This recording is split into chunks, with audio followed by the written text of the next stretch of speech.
साउल राजा दशरथ आऊ रे कौशल्या रानी रे ललनर सौंसे सभा लागै छै उदास की एक गो बालक बिनु रे ललनर सौंसे सभा लागै छै उदास की एक गो बालक बिनु रे।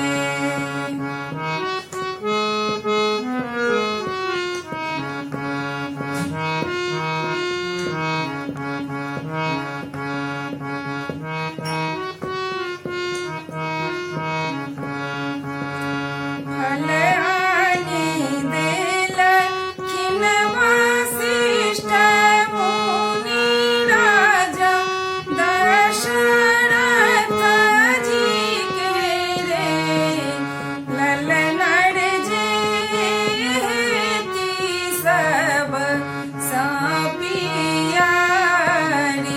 की हुन के खुआए देबर ललनर जे हेती सब से पियारी की हुन के खुआए देबर।